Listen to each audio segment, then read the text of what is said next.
Muy buenas tardes, estimados televidentes y radioyentes. Nuestro invitado en persona de hoy sintetiza de alguna manera toda la complejidad y la riqueza de la nación cubana.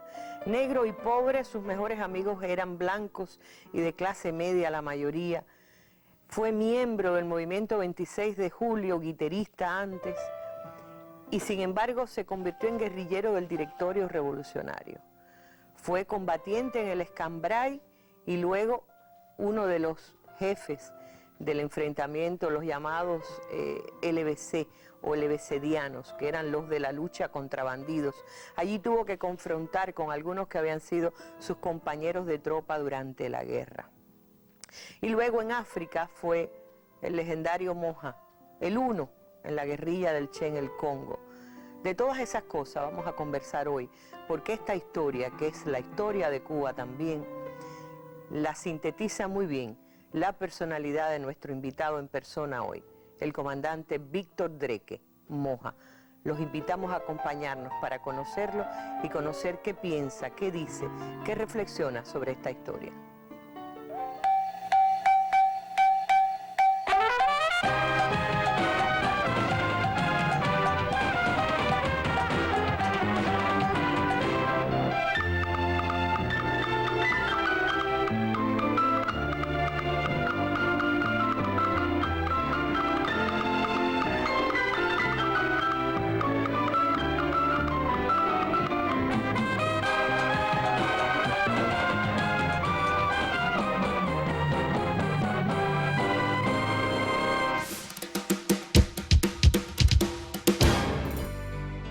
Soy de todas partes, donde algún día un corazón se levantó. Llevo en la frente una verdad como la luz y en la mirada una barrena a más allá. Yo soy de todas partes, donde una buena vez dijimos basta y se acabó, pero reparto mi pedazo a todo aquel que a pecho abierto abre una puerta a los demás. Soy de los que vamos rompiendo montecueros en el puño un corazón. Soy de los que vamos haciendo el primer carro donde monte el porvenir. Soy de los que vamos rompiendo montecueros en el puño un corazón. Soy de los que vamos haciendo el primer carro donde monte el porvenir.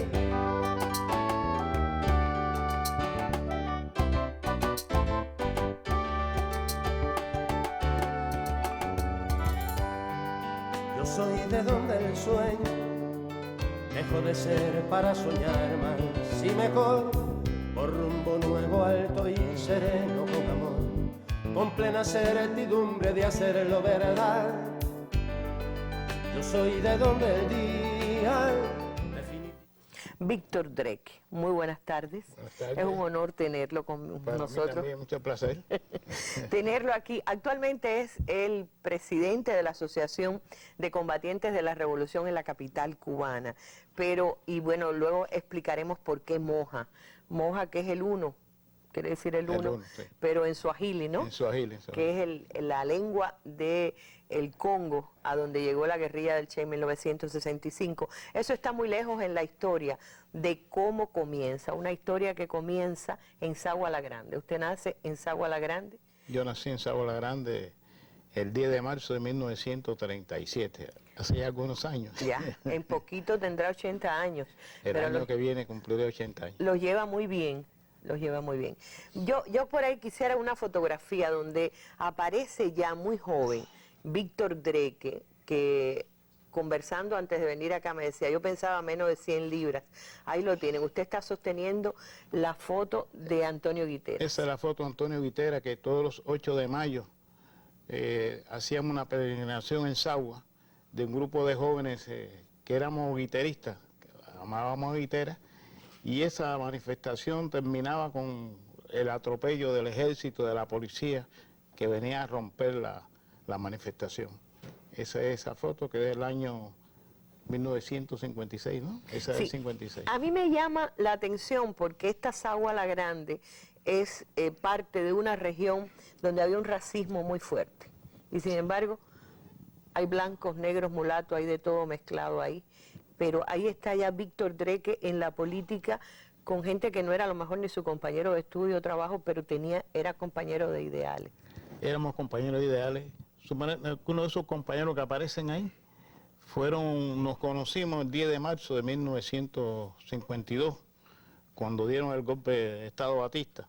Coincidimos presos, salimos un grupo de estudiantes y jóvenes trabajadores a la calle a protestar contra Batista. En el caso mío, personalmente no sabía realmente quién era Batista. La información que tenía de Batista era que me veían mis padres, los vecinos más grandes, que nos decían que Batista había sido un dictador, etcétera, etcétera. Y al producirse el golpe de Estado, un grupo de jóvenes nos lanzamos a la calle a protestar contra el golpe de Estado. Caímos presos por pocas horas porque éramos menores de edad todos, y ahí nos conocimos, entre ellos el compañero, casi todos han fallecido los que están ahí. Hay 2 o 3 solamente vivos, el compañero Sacerio, que está ahí a la extrema derecha, que nos unimos ese día por primera vez. ¿En los de pie o en los de...? En los de pie, a la extrema derecha, el primero o el segundo, el compañero Roberto Sacerio, que sostiene el cartel. Que sostiene el cartel.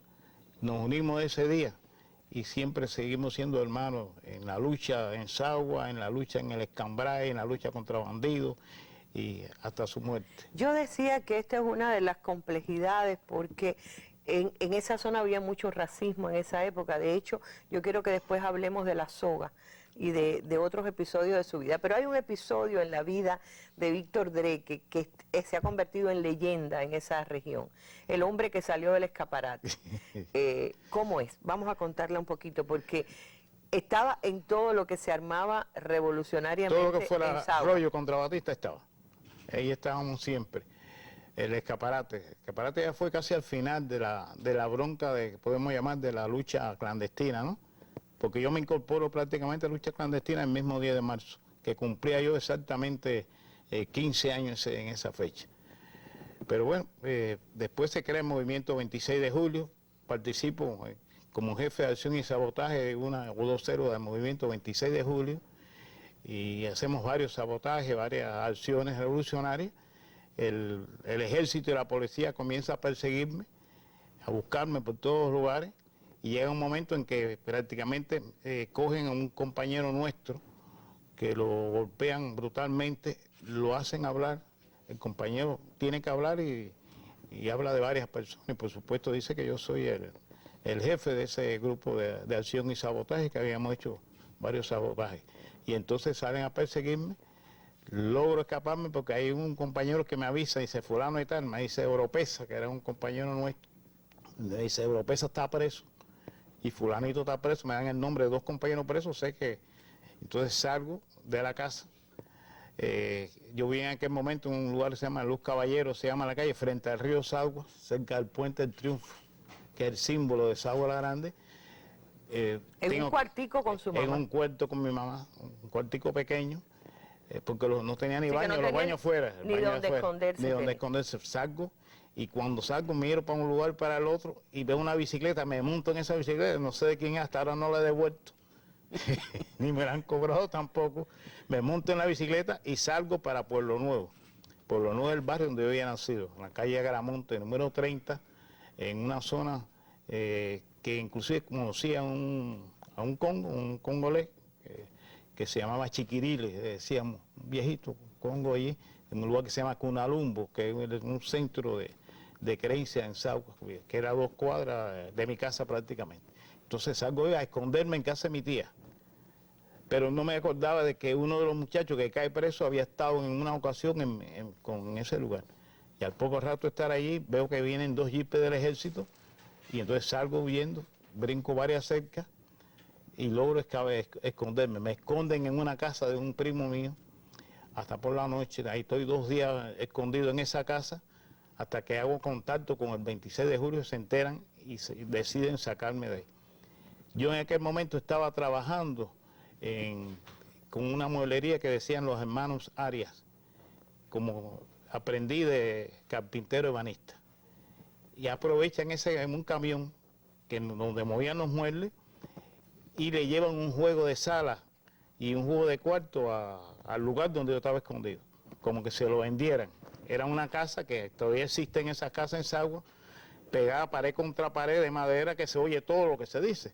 Cuando aquellas personas ahí, que eran negros pobres, aparecen que en casa de Castillo, se llamaba el compañero nuestro, llegan con un juego de sala, un juego de cuarto, dice, no, ¿y esto para quién? Y dice, no, para Castillo. La esposa de él, que ya sí estaba combinada con él, sale y dice, ¿por qué tú me traes ese juego? Que yo no tenemos para pagar eso, no te metas en esa cuenta. Yo te lo dije, Llévate. pero al fin no lo dejan ese día, esa noche allí, y al otro día se forma el escándalo y vienen a recoger el juego de cuarto, porque ella dice que no quiere el juego de cuarto. Y entonces me meten a mí dentro del escaparate. Fíjate tú cómo era un escaparate de 2 puertas, pequeño, mira si yo estaba grande. Que Era casi un canastillero. que cupen el escaparate. Y así es como logran sacarme a mí de aquel cerco que había hecho el ejército para liquidarme. Me iban a asesinar como asesinaron a otros compañeros. Por supuesto, después del triunfo de la revolución, ya son miles de los compañeros que me sacaron en el juego. Hay mucha gente que dice que lo sacó del escaparate. Bueno, ahí esa leyenda termina que usted viene hasta La Habana y se esconde aquí en la zona de Las Yaguas, en casa de unos parientes. Sí, yo vengo de ahí para La Habana. Yo primero de ahí me llevan para Santa Clara. Yo en realidad no llegué a Santa Clara en el escaparate. Me sacan de ahí, me esconden en otro lugar y como a los 2 días o 3 me sacan muy temprano y llego a Santa Clara. Voy a Santa Clara, a la clínica de Santa Clara, que existe todavía esa clínica, que era un lugar del movimiento 26 de julio. Ahí estoy escondido unos días y después, posteriormente, vengo para La Habana y vengo para casa de un hermano mío de crianza, que era hermano, hijo de mi mamá, de Felicia, la que me había criado de pequeño, y llego a casa de Mario, llego al laboratorio de Aceur, que está ahí, está en B, en la calle B y Paseo, y al lado está la timba. Debajo de la timba había unas tías mías, pero yo me escondo en casa de mi hermano, que también vivía en un cuartico, en casa de mi hermano, hasta que después de empecé a trabajar en algunos lugares aquí en La Habana, porque era necesario trabajar vendiendo carbón, después con un albañil, y seguía en contacto con los compañeros en movimiento hasta que me trasladan para Cienfuegos, para la clínica de Cienfuegos, que la dirigía una compañera que era Digna, que era la directora del movimiento 26 de julio. Ahí estoy en la clínica Cienfuegos y me uno ahí en la clínica Cienfuegos al compañero hoy general Armando Choy, que venía también huyendo de las villas, y ahí tuvimos varios días presos. Yo un día salgo, no me encontraba, estar cerrado ahí en aquella clínica, acostado como si estuviera enfermo, y cometo una indisciplina, salgo a la calle y por el Prado está una planta eléctrica. Cuando usted viene hacia el centro del Prado, a mano izquierda estaba la planta eléctrica. Y casualmente había sentado ahí un guardia que había estado en Sagua. Cuando yo veo a aquel tipo, me quedé sin respirar, di media vuelta y sin correr salí y me acosté en la cama, me tapé y toda la cama porque quería que el tipo me había conocido.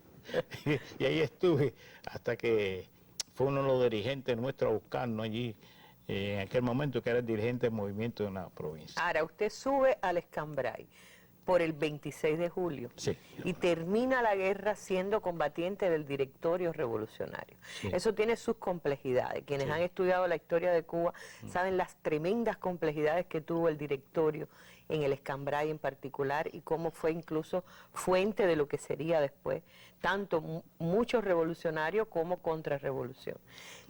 Explíqueme un poquito eso, cómo este hombre del 26 de julio termina siendo el directorio y qué puede contar de ese mundo en el que participó durante la guerra. El problema es que yo he tenido siempre el concepto, no tan refinado como ahora y más claro como ahora, ¿no? Porque si digo que yo pensaba exactamente como pienso ahora es falso, de que lo que había que luchar contra Batista, que era la revolución. Yo en Sagua, antes de esta situación ya de alzarme, etcétera, después del asalto al Palacio, el 13 de marzo, yo convoco y hago una organización con un grupo de esos muchachos más jóvenes, estando dentro del mismo 26, una organización que le pusimos Movimiento 13 de marzo. pero que no tenían ninguna liazón con el 13 de marzo de La Habana, sino era porque ya respetaba, quería a José Antonio. Me gustaba la cosa de acción, quería a José Antonio. Pero había tenido también la oportunidad que en la huelga azucarera de 1955, cuando va Fructuoso Rodríguez a Santo Domingo, que era en Villa Clara, que era de ahí, con otros compañeros más, yo no soy del movimiento juvenil que va, pero va un compañero mío, casualmente Sacerio, va y participa en aquella reunión. Y los estudiantes de Sagua nos lanzamos a la calle y nos unimos al movimiento, porque este movimiento que decimos juvenil obrero era un movimiento de jóvenes que dirigía la Federación Regional Obrera número 3 de Sagua la Grande, que era muy combativa y que estuvo al frente de esa federación un hombre que después traicionó las ideas de los sindicalistas, de los verdaderos revolucionarios, que fue el señor Conrado Rodríguez Sánchez. Era el que dirigía aquel movimiento donde había un grupo de jóvenes que en el momento que ya deja de ser para nosotros los verdaderos revolucionarios, la gente lo apartó, sencillamente. Algunos se fueron con él, pero la mayoría de los compañeros lo apartaron de eso. Pero Sagua fue un pueblo muy combativo, de muchas huelgas. Los días 30 de abril para el 1 de mayo salíamos a la calle con un carro para convocar a los obreros, a los trabajadores para el 1 de mayo. Y eso era una lucha en las calles de Sagua, de los sindicalistas, junto con los estudiantes. Ahí estaba González, compañero Mauro García Triana, después fue embajador nuestro en Vietnam, una gente muy conocida que era dirigente del instituto, y todos nos lanzábamos a la calle, obreros y jóvenes. Por eso ve que hay un grupo de jóvenes. Aquí hay un libro que yo lo recomiendo, aunque no es un libro editado.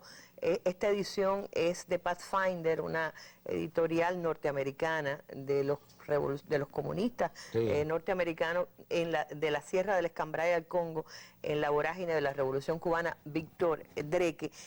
En esta historia, una de las cosas que impresiona siempre es que Víctor dice, cuando uno subía al Escambray, en la misma tropa había hombres con el brazalete del 26 de julio y con el brazalete del directorio. Es decir, no había confrontación en esa etapa. En ese primer momento no había confrontación. Hay que dejar claro que el frente del Escambray lo abre el directorio revolucionario 13 de marzo.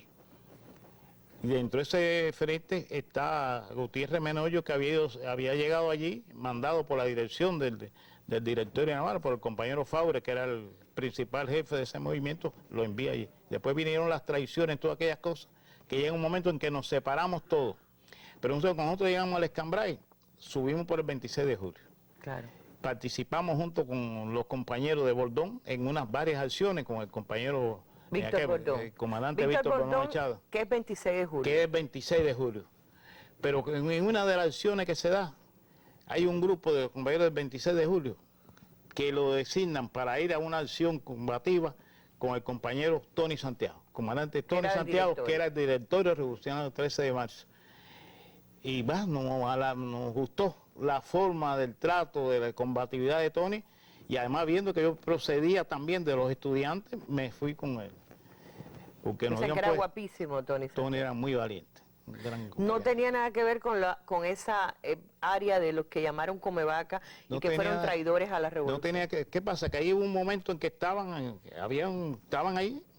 No podemos decir que yo conocía a Menollo allí, conocía a otros que traicionaron, pero entonces el directorio se separa, esta gente son expulsados y hay un momento que lo expulsan del segundo frente, el llamado segundo frente. Y se van los del segundo frente con Menollo y nos quedamos en aquel momento en el Escambray. Con los compañeros de Faure, nos quedamos 35 compañeros del grupo aquel. Los otros grupos armados se lo llevaron esta gente. Y en ese momento llega el Che Guevara. Ya cuando llega el Che, porque estoy hablando de cuando llega el Che en el mes de octubre. Del 58, del 58, que es con la invasión. Que es con la invasión. Llega el comandante Che Guevara con la invasión, que casualmente cuando el Che llega yo estoy herido. Porque nosotros el 13 de octubre del 58, por supuesto, se hacen dos acciones combativas. Atacar Placeta, un grupo que vamos a Placeta, y un grupo que va a Fomento. En el caso de Fomento va el compañero Fabre al frente. Y en caso de Placeta fue al frente de todo el grupo en aquel momento Rolando Cubera, que todo el mundo sabe en qué paró. son los dos grupos que van. Yo voy con un grupo que va, el compañero Barona, que actualmente un compañero jubilado de la FARC también, que este objetivo no era tomar el cuartel, es separar históricamente lo que fue el ataque para tomar el cuartel después a este ataque, que era un ataque para buscar la forma de ayudar, si se quiere, a quitar parte de la presión que tenían los heroicos combatientes del 26 de julio, que dirigido por el Che, venían rompiendo el cerco para llegar al Escambray.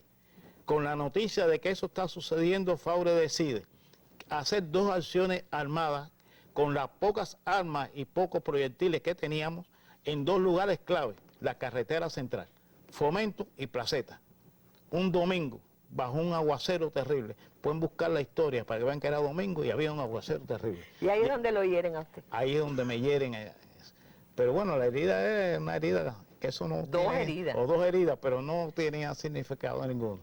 Lo más importante después de eso, que ya estando herido en el campamento de Dos Arroyos, que era la comandancia del directorio, conozco al Che. Hay dos fotos donde estamos todos con el Che. Primero está en una foto que es la que siempre aparece, donde están los principales jefes del directorio y los principales jefes de las tropas del 26. Y hay otra foto donde aparecemos casi todos. Yo estoy herido, pero me llevan y estoy dentro de esa foto, que casi nunca está. Históricamente que vamos a buscarla. Vamos a hacer una pausa en lo que a lo mejor aparece la foto, quién sabe por ahí, pero vamos a hacer una pausa y escuchar el testimonio de un compañero de luchas, ya lo contaba él, el actual general Choi. Con él conversó Oscar Figueredo sobre Víctor Dreque, su compañero de batallas.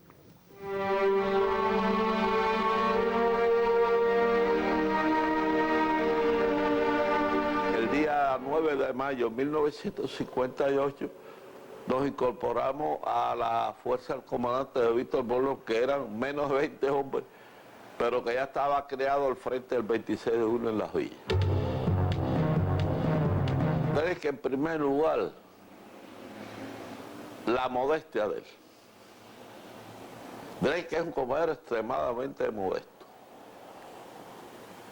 Yo diría que el segundo valor de él como revolucionario es su gran valor, demostrado en Cuba, en la lucha contra Batista, en Girón, en lucha contra bandidos, y después misiones internacionalistas, que eso ustedes ampliamente lo van a exponer ahí en el COP. Pero él yo creo que su modestia sobresale por encima de todo eso. Él no te habla de combate, él no te habla de nada de eso, a pasar de su destacada participación. Él no te habla de eso nunca, jamás. Yo lo he oído, ni nadie tampoco se le puede achacar a él que haya hablado de su participación en combate, a no ser que fuera para alguna actividad conmemorativa de alguna fecha.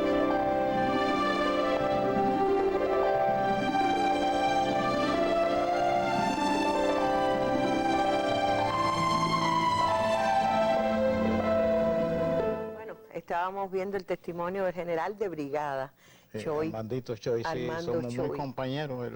No. ¿Qué le pasa en este caso? A contestarle a mi querido hermano de lucha. Yo siempre he tenido el concepto de que de mí hable un otro. Si otros me conocen, ¿para qué yo voy a dejar de hablar de mí? Eso me consta.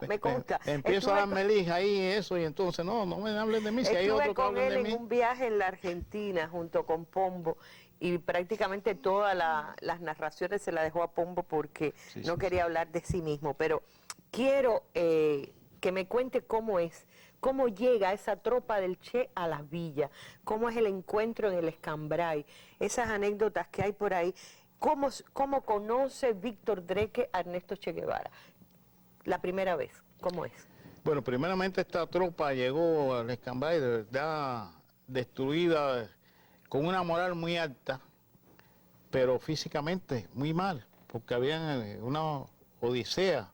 Era algo que nos asombró a todos y del primer momento que chocamos con aquella tropa, se ganaron el respeto, el cariño de todos los compañeros nuestros. Yo digo de los que eran verdaderos revolucionarios, de los otros no, de los que eran verdaderos revolucionarios y que lo han demostrado a través de estos 50 años, más de 50 años. Y aquella tropa llegó prácticamente sin zapatos, casi todo el mundo, sin ropa, mal vestido, bueno. Dice que el propio Che tenía los pies los pies amarrados, las pocas botas que tenía las tenía amarradas, una forma, pero bueno, con una alegría por encontrarnos. Fue un encuentro, que fue el primer encuentro real entre dos tropas revolucionarias, entre un grupo de revolucionarios. Después algunos de esos fallaron, pero fue un verdadero encuentro emotivo. Y yo tuve algo especial. Después que se hace el primer encuentro, nosotros vamos para el campamento, y yo estoy en una hamaca en el campamento. ¿Usted todavía estaba herido. Y estoy acostado ahí, y llegan dos o tres compañeros acompañando al Che. Ya yo sabía que era el Che, pero lo había visto hacía poco tiempo. El Che. Y el Che se dirige a mí, un soldado que está acostado en una hamaca, y me pide permiso, me saluda, me dice, ¿estás herido? Ya me han dicho que te hirieron, me mira la herida, me dice, ahorita puede ser imperial, eso no es nada. Y, sí, ya, está ahí, con mucho respeto para aquel héroe que está ahí delante de mí, y me dice, me hace falta que por favor me autoricen a utilizar una máquina. Tiene una máquina de escribir por ahí, para que me autoricen. Qué dignidad de un hombre tan grande, que ha recorrido kilómetros y kilómetros al frente de una tropa, en muchos combates, en muchas odiseas para llegar hasta el Escambray, llegar a un simple soldado que ni conoce, pedirle permiso para utilizar una máquina de escribir. Eso a mí no se me olvida. Eso es inolvidable, este primer encuentro con el Che. Y después yo quiero que veamos una fotografía que está en la contratapa de este propio libro, que es una fotografía que ha recorrido el mundo. Es Dreke asistiendo como única persona, creo que además estaba Tamayo, conocido también por Papi en la guerrilla del Che, asistiendo a la caracterización del Che como Ramón, esa foto que estamos viendo ahí. Sí. El único, junto con Fidel y el Che, en un momento clave absolutamente de la historia. ¿Me puede contar qué hace? Esa noche, eso es exactamente la noche del 31 de marzo de 1965, horas antes de salir para el aeropuerto, para salir para el Congo. Ahí estaban de testigos, bueno, estaba Envile, que después, que es Papi, que se fue el nombre de Envile en el... Y que Envile quería decir tres. Dos, perdón. Tatu era el tres. Tatu era el tres, que era el Che. Y está, por supuesto, de testigo que no aparece ahí el compañero Manny Cienfuegos, que fue el que nos preparó, por supuesto, por la orden del jefe, todo el viaje y toda esta situación. Están ahí, están de testigo. Y eso es un intercambio que está teniendo el comandante en jefe con el Che. Estoy presente, donde habla de África, la situación de África, la posición. En algunos lugares se ha escrito que el Che, que Fidel dijo hay que cuidar al Che. Fidel en ningún momento dijo esa palabra. De que había que cuidar al Che, Fidel no tenía que decirlo. Había que darse cuenta que cuando tú vas con el Che o vas con alguien es por algo. O vas para cargar solamente la maleta, o vas para cuidarlo y dar la vida por él si quiere. Entonces no había que decir eso. Él no emplea esa palabra, cuiden al Che, eso. Además el Che no iba a permitir que le estuviera, cuida al niño, en eso. Fidel el Che no era hombre de eso, ni Fidel se debió hacer eso. Ahí está hablando Fidel de grandes cosas, de la situación que hay en África. Y ahí es donde me entero yo de muchas cosas de África que tampoco conocía. Bueno, a mí también me gusta ver en este libro, este es un libro fascinante en realidad, porque es un libro en forma de entrevista, el testimonio de Víctor Dreke, donde él cuenta que ni los propios, bueno, ustedes entran por Tanzania. Con la colaboración consciente de Julius Nyerere. Sí. Sin embargo, ni siquiera el propio Nyerere sabía que el Che iba ahí. No sabía que el Che iba. No. Y hay un momento que ustedes tienen un encuentro con un líder congolés y deciden informarle, creo que es Chanleso, ¿no? Chanleso. Punto tiro fijo, ¿cómo era? Tremendo punto. Tremendo punto. Tremendo punto cuando le dicen que el Che está ahí. Que dice que empieza a dar grito, a ponerse la mano en la cabeza. Corriendo por ahí. Dice escándalo internacional. Escándalo internacional. ¿Qué pasa? Que cuando nosotros llegamos a Tanzania, primero, cuando salimos aquí, llegamos a Tanzania, el que nos recibe en Tanzania es Chanleso. Por eso nosotros después de más de 50 años tenemos respeto por Charles. Pues se han escrito cosas, que si fulano hizo tal cosa, fulanito es más guapo. Guerrillero congolés, Sí, vamos a que decir. es congolés. Y él era el dirigente de la juventud congolesa que estaba allí, que nos espera, que toma la decisión sin saberlo Kabila, de que el Che entre. No sabía que era el Che tampoco, por supuesto. Sabían que era un grupo de compañeros, que habíamos llegado a 10, y que iban a ser 30 compañeros, que era lo que había pedido Kabila y todo el movimiento, sobre todo Sumario, había pedido mandar a Cuba 30 compañeros a estudiar, prepararse militarmente en Cuba, pero se decide acá por nuestros jefes muy inteligentemente que en vez de venir a Cuba, que vayan los cubanos allá para ver la situación. Si ellos llegan a Cuba, nosotros lo que le íbamos a dar de guerrilla, no se aparece a nada la guerrilla de nosotros, no se aparece a nada nuestro país desde el punto de vista geográfico, ni desde el punto de vista de lucha. Es decir, que nosotros íbamos a hablar cosas que ellos no la podían emplear allá, porque nosotros quisimos emplearla allá y no se podía emplear igual. Ejemplo, tú decías, súbete en un árbol para que veas por el camino que vienen los soldados.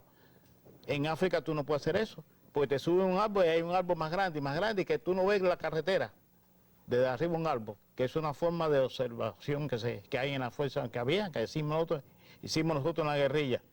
Pero además te puede encontrar arriba con un león, te puede encontrar arriba con una serpiente. Nada de eso nosotros lo sabíamos. Por eso, porque hay cosas de África que las aprendimos es muy simpático ahí, porque que las usted seguimos allí. en el libro dice que lo que ustedes conocían de África eran los cuentos de Tarzán. Tarzán y la Mona Chita, y eso no sabíamos nada, porque los pocos libros que había de África en Cuba, ¿quién lo hacían? Los capitalistas, los explotadores, los esclavistas fueron los que hicieron aquellos libros. ¿Y que aparecían los africanos? Como salvajes todos, como asesinos todos. Pero bueno, llegamos, mirando el tema, llegamos a Tanzania y hay un grupo esperando y ahí está Chanleso. El primer encuentro que tenemos nosotros, los 3 compañeros, es decir, el Che, Papi y yo, como allí. Ahí están. Estaban más o menos así. ¿Esto es Dar es Salaam? No, esto aquí en Cuba todavía. Esto aquí en Cuba todavía. Que por cierto, hay una anécdota que ningún compañero de ustedes reconoció al Che. Ninguno. Es decir, ustedes atraviesan medio mundo con el Che como si fuera otra persona. Inclusive el compañero Pablo Rivarte, que era nuestro embajador en Tanzania, cuando ve al Che no lo conoce. Y entonces yo le empiezo a preguntar quién era el compañero. Porque lo presentamos como un ingeniero de la agricultura nuestro. Entonces, Pablo Rivarte, que había sido combatiente con el Che, no lo reconoció. Hasta que el Che en un momento dice, vos sigues siendo tan come mierda como siempre. Voy a volver a explicar eso para que los enemigos de nosotros de Cuba no lo cojan como que el Che maltrataba a la gente. No, no era eso. Era un chiste. Era un chiste por lo siguiente. Porque hay una época en cuando ellos vienen en la invasión, que yo no estaba, según dicen todos los invasores, el Che, lo sabíamos todos, cargaba libros, él mismo se echaba libros, pero siempre alguien le llevaba algunos libros más porque no había, era algo, muchos libros para leer, estudiar y para enseñarnos también a nosotros. Entonces, hay un momento que le da, parece, algunos libros a Pablo Rivarte, y Pablo Rivarte está en los libros, caen en una emboscada. Cuando caen en una emboscada, la lógica es que tú coges el fusil a eso y después lo otro lo coges después. No, lo otro lo dejas después. Hay gente ahora que con los pies aquí en la calle 23 dice que coge todo, ¿no? Eso es en 23 ahora. Eso no era así. Porque corrimos bastante, si no hubiésemos estado tanta gente aquí todavía. Bien, además de los que se fajaron, que fueron los que se murieron.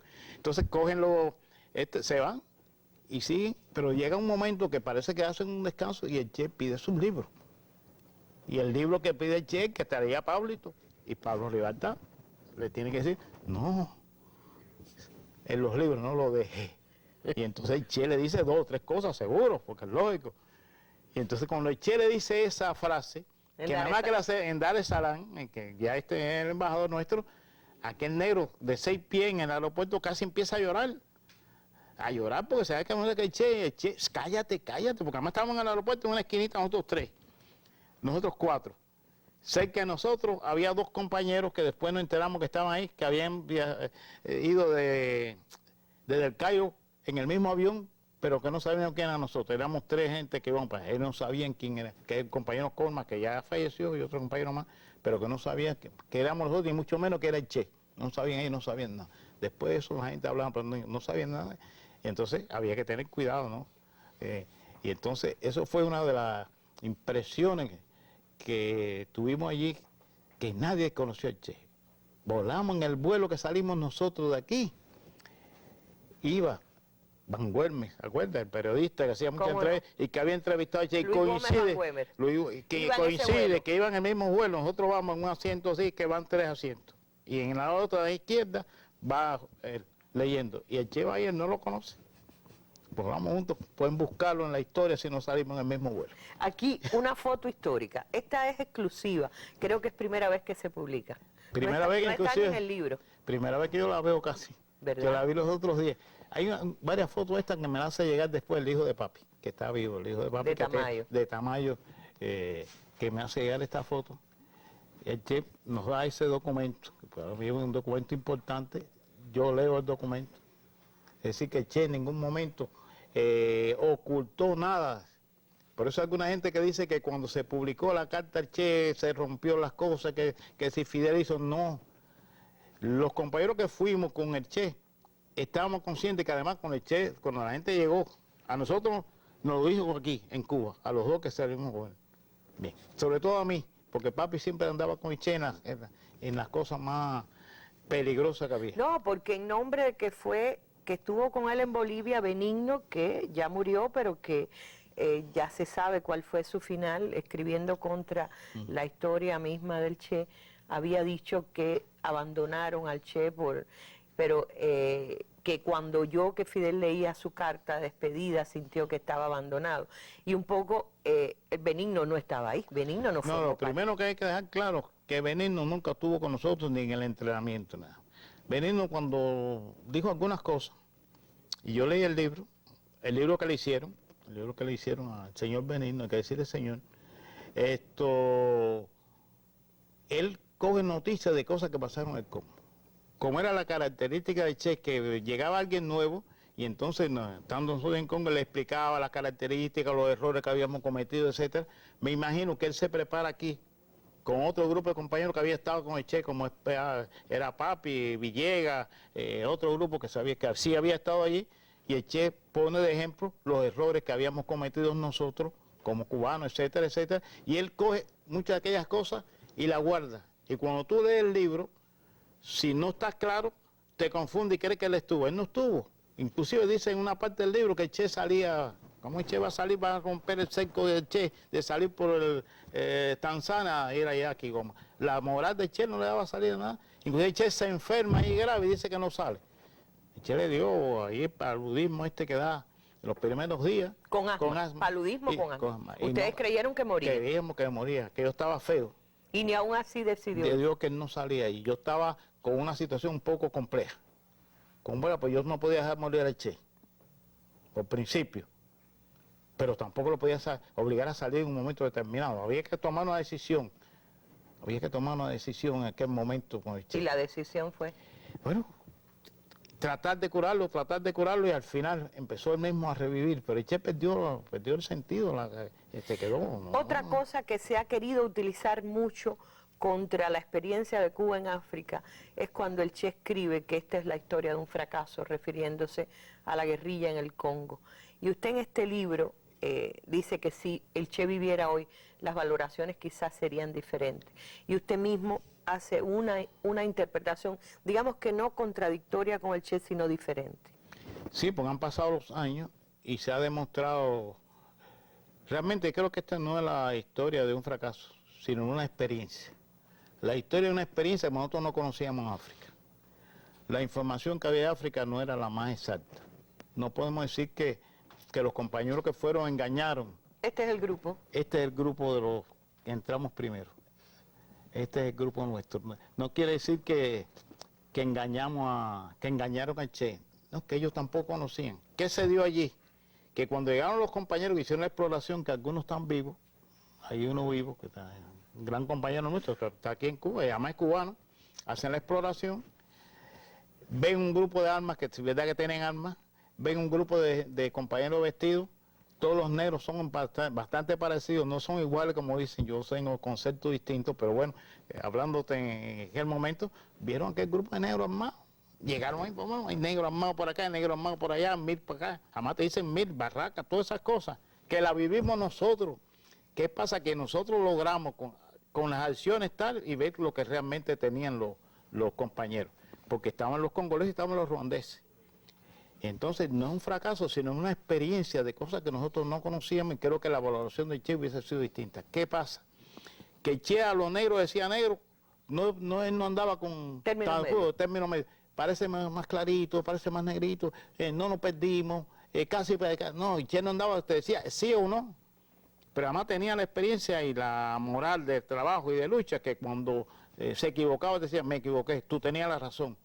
Pero no esperes que Che te va a pasar la mano por la cabeza al niño, tú tenías la razón, pobrecito, te lleves recio, no te digas, oye, tú tenías la razón, me equivoqué yo, ya, se acabó, ese tema no se toca más. ¿Sabes? Entonces, es la experiencia que se adquiere. Entonces, Che, como no ganamos, dio por perdido. Pero además de eso, en honor a la verdad, después de tantos años, nosotros no podíamos ganar la guerra del Congo con 100 hombres. Nosotros no podíamos, cuando nosotros llegamos al Congo, realmente el movimiento de liberación del Congo ya estaba desapareciendo. No estaba en la etapa aquella de información que había de auge del movimiento en el Congo. Sí, porque hay que recordar, yo pensando sobre todo en personas que no conocen bien la historia, que era el movimiento que surge a raíz del asesinato de Lumumba. Patricio Lumumba, que sale, pero que... que lo dirigía Kabila. Kabila y Soumalió. Pero ahí salen entre ellos mismos muchos traidores, mucha gente que traiciona, y se forma una gran división. Entonces están los congoleses y los ruandeses, que en un momento determinado todavía hay bronca entre ellos, no se acaban de llevar, de unir. Entonces, el Che no podía ganar esa guerra, pero además el Che no dirigía la guerra en el Congo. El Che era jefe de los cubanos, pero hubo un momento, por la situación que se dio en aquel momento, que el Che estaba prácticamente aislado.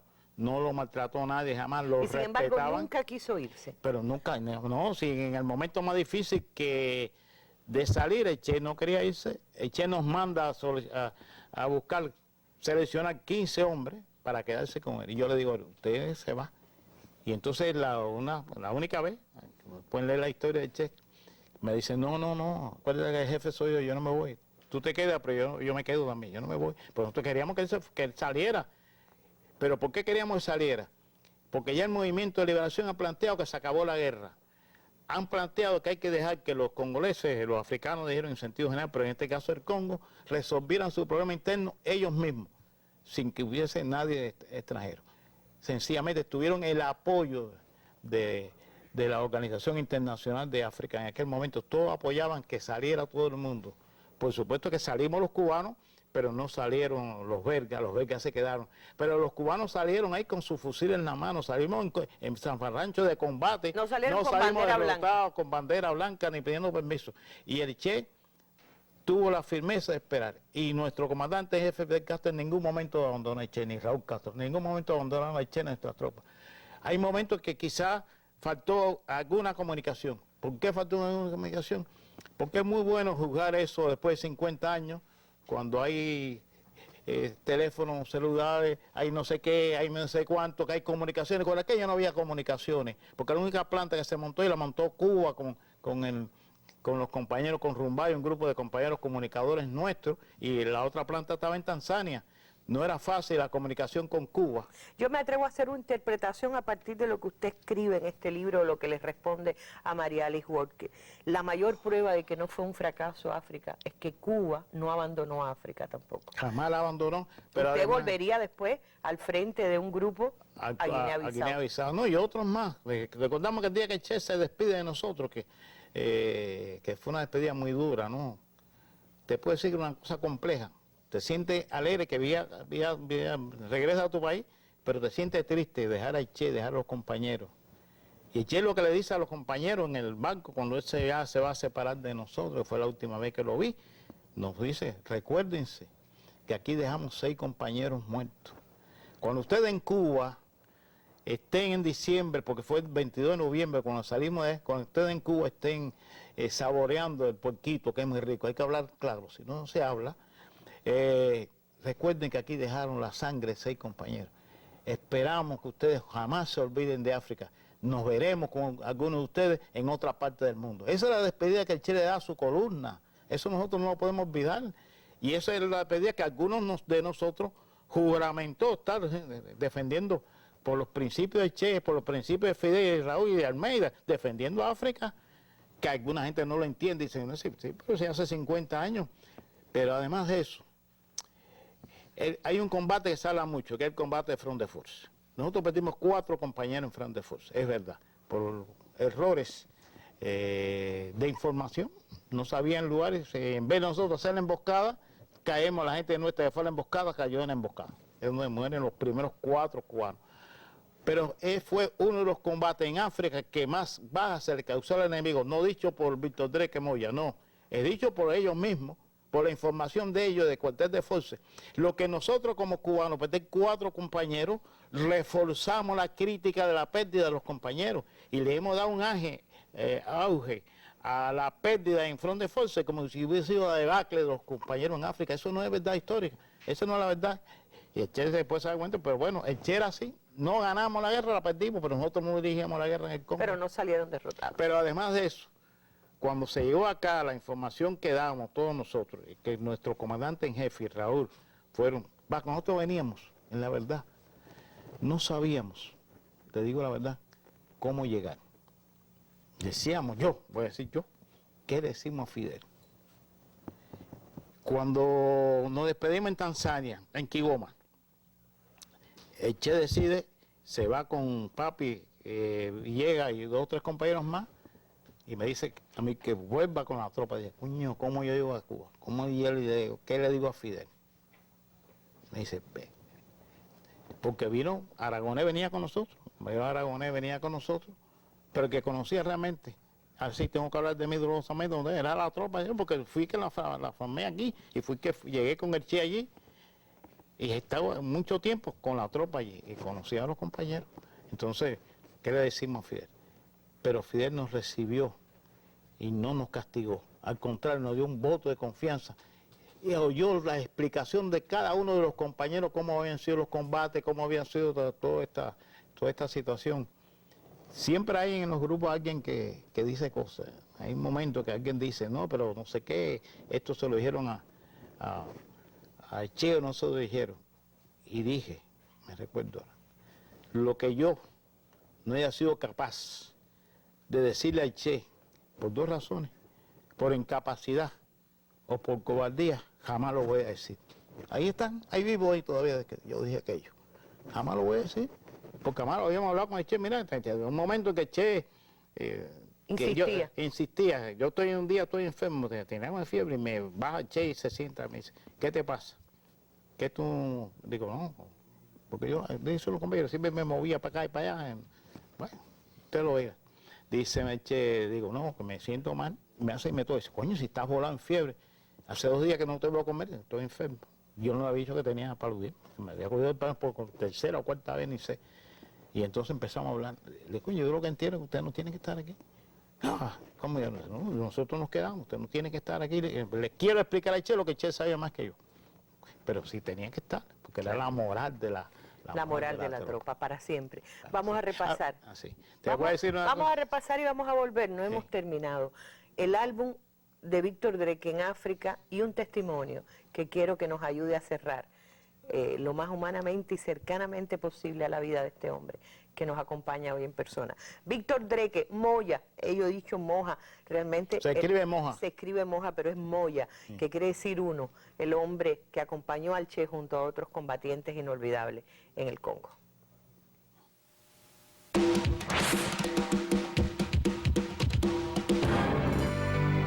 Yo soy de todas partes, donde algún día un corazón se levantó.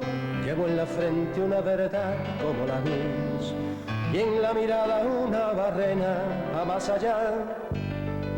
Yo soy de todas partes, donde una buena vez dijimos basta y se acabó, pero reparto mi pedazo a todo aquel que a pecho abierto abre una puerta a los demás. Yo soy de los que vamos rompiendo monte en cueros, en el puño un corazón. Soy de los que vamos haciendo el primer carro donde monte por venir. Soy de los que vamos rompiendo monte en cueros, en el puño un corazón, soy de los que vamos haciendo el primer carro donde monte el porvenir.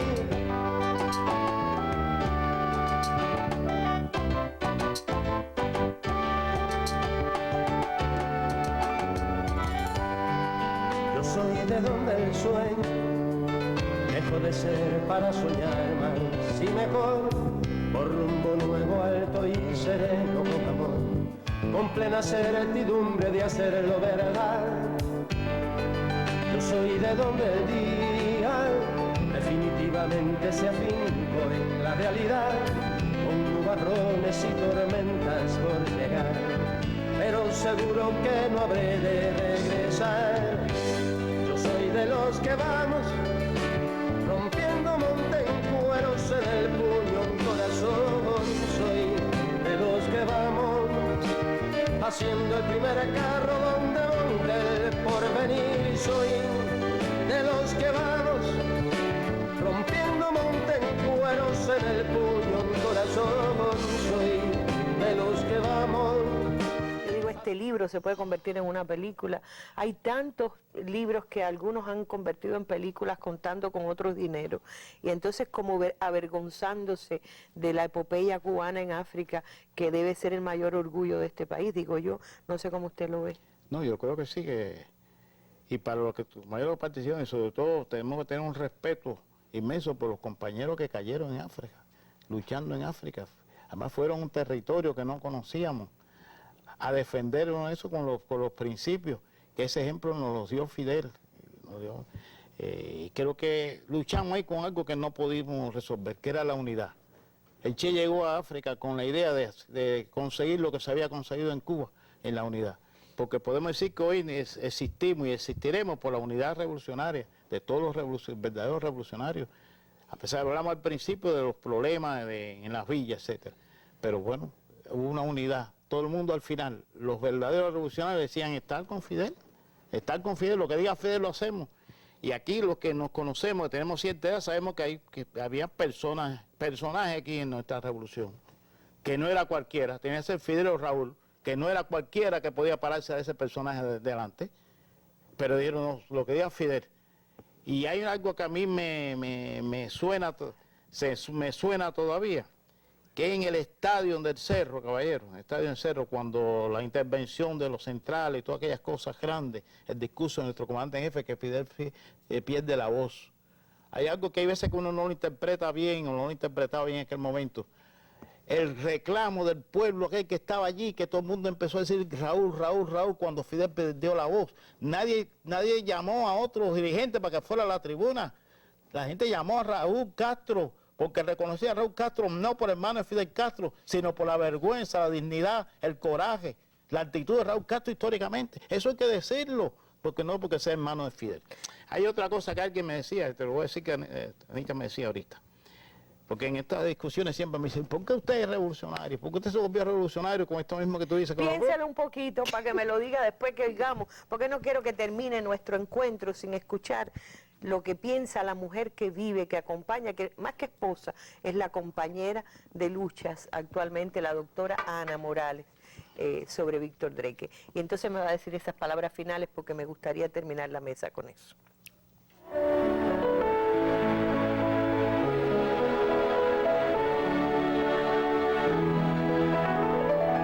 Me llamó mucho la atención la primera vez que veía a Víctor, impartió una conferencia a toda la colaboración médica, de educación, militar que existía en ese momento, y la locuacidad con la que hablaba, la emoción con la que narraba, los mensajes que emitía, me percataba que él iba a hechos históricos anteriores, pero caía de nuevo en la esencia.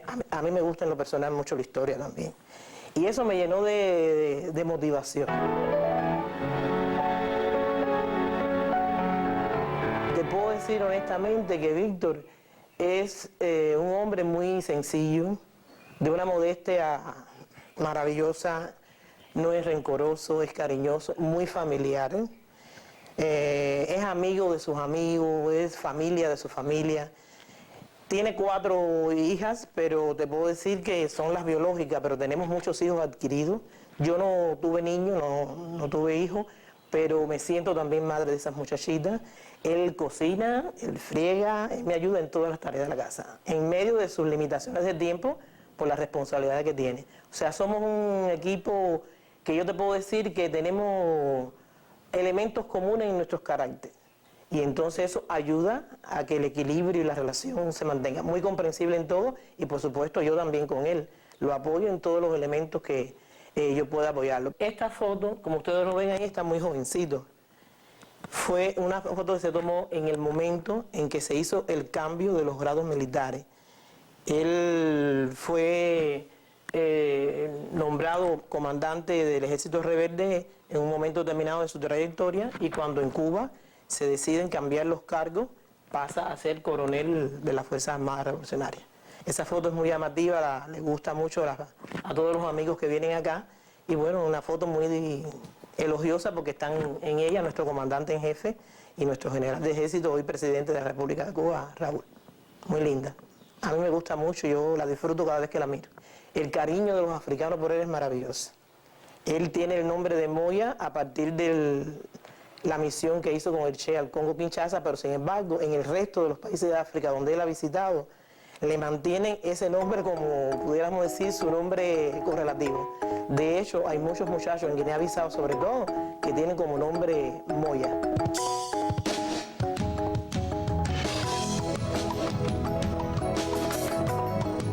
Moya, Dreque, qué bueno que fueron los muchachos más jóvenes, Ariel Pasos, estudiante de periodismo, y Oscarito, que fueron allí, que la gente joven descubra quiénes son nuestros héroes. Muchas gracias. Entonces, ¿cómo fue que se hizo revolucionario? ¿Cómo fue que me...?